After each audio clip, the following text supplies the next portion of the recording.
Earlier, the presidency has issued a statement a short while ago saying it's been made aware that confidential banking information of contributors to and recipients from President Cyril Ramaphosa's election campaign has been leaked to the media. It says the information supposedly held by the public protector includes bank statements of third parties which record private conversations and which are strictly confidential. Spokesperson to the president, Khusela Diko, joins me now via phone. Thanks so much for your time on SABC News. Tell us a little bit more about this information that may be leaked. Good evening, Dinga. Thank you so much for having us on the show. The presidency has noted with grave concern a worrying trend during the course of the public protector's investigation into allegations whether the president had violated the executive ethics code.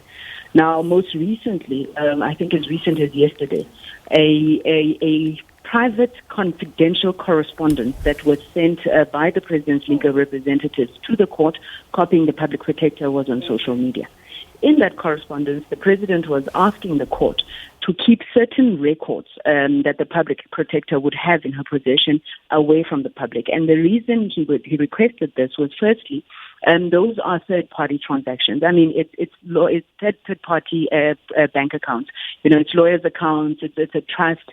And the president said that up until it is ascertained how this information was acquired, he does not believe that it's in the public interest to ensure that that information is publicly available. Now, the reason the president asked that is that in her report, Public Protector Advocate Mkhwebane had said, firstly, that she had subpoenaed ASA and FNB. ASA is on record having said that they were not subpoenaed by the public protector. Now, the question stands, how did the public protector access those bank statements? She did not mention having subpoenaed Standard Bank, but she also has a Standard Bank account. Now, it is illegal for anybody to circulate information that has been obtained illegally, and that is what we are putting across. We have no problem with the court once it has ascertained the legality of that information, then having that information made public. Now, it's extremely worrying that members of the media are sitting with these bank statements, which are confidential and which we believe that they have been acquired illegally. Mm-hmm. Khusela, there is a concern, and I'm glad you've clarified that you only want that information sealed until it's determined where it comes from. There's a concern about President Cyril Ramaphosa campaigning on openness and transparency and then trying to rush and hide information. There's also obviously a large concern about capture in South Africa, and we know that that's a far-ranging thing. And who funds certain people and certain political parties. We know there's the political party funding bill. There's also questions around why perhaps the secrecy around who those people are in that CR17 campaign. Nzinga, it's a perfectly reasonable concern for anybody to have. I'm sure that there's an expectation people would want to know, and it was part of the reason why the political party funding bill would have been signed into law by President Ramaphosa anyway. However, there is no regulations, any policy that requires politicians to disclose their personal intra-party political funding. And the president has said on the record that if such a policy existed, then by all means, those accounts, that information should be made publicly available. Now, the one thing that the president has sought to reassure South Africans about is that this campaign, the CR17 campaign, was undertaken in a manner which sought to ensure that it was within the legal prescripts. There is no criminality that has occurred there. No public funds were taken for the purposes of the campaign, but rather you had more than 100 private individuals who came together, mobilized one another, and they would have donated to this campaign. The donation was made with no expectation of any undue influence or any special favors that would be made to those people, but rather they were people who were seeking to firstly restore what they called was the integrity of the African National Congress and wanted to put South Africa on a path of growth and renewal, believing that President Ramaphosa would be the person to lead that, and that's why they put in money there.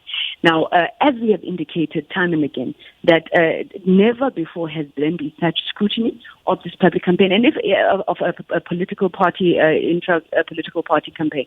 But if there is a desire in South Africans in general that such information must be public, then by all means. But let's not create standards after the fact. Let's rather discuss it and agree that moving forward, or even retrospectively, if there need be, but then all politicians would then be expected to disclose such information.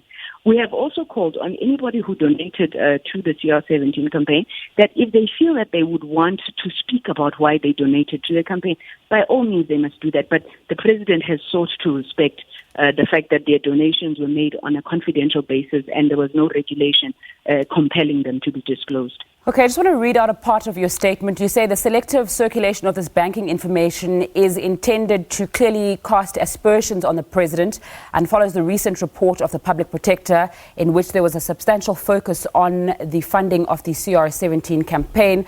Should we be worrying now that there's quite clear tensions between the head of a Chapter 9 institution as well as the head of the country? I think we're trying very hard not to cast any aspersions on the public protector, but rather instead calling upon her to ensure that she acts in line with the public protector rules, which demand that any information that she has in her possession be kept confidential. They further go on to say that she must take reasonable steps to safeguard its confidentiality. As far as tensions are concerned, we don't regard there being tensions between the Office of the President and the Office of the Public Protector. It's expected that the institutions that were established to support our constitutional democracy will do their work. Similarly, the President, like anybody else in this country, has a right to approach the courts where he differs with the outcome of the report of the public protector, which is what he has done. What is most concerning is that we require all parties in this matter, to act in good faith. And we have not said that the public protector has not done so, but we are calling on her to ensure that she takes the necessary reasonable steps to safeguard their confidentiality. But I just want to add that on the issue of illegality that we were talking about, I mean, the Protection of Personal Information Act says that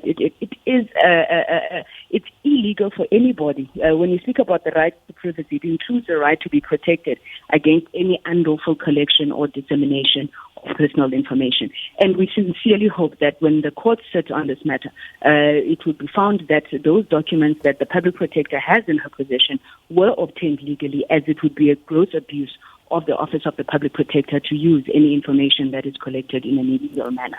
What happens when this information leaks tomorrow? Because it almost sounds like it's a given. Well, if the information is out there, the president has consistently maintained that he has nothing to hide. He has sought to respect, the terms upon which the fundraising team would have interacted with the donors by keeping that information confidential. I mean, you'll remember as early as last week, you had political parties on the political party funding bill speaking about, amongst others, how difficult it was for them to raise money given the fact that a lot of donors do not want to be known that they're donating for whatever reason. I mean, it's their personal money. There are no crimes that are being committed, and they choose to support the cause that they want to support.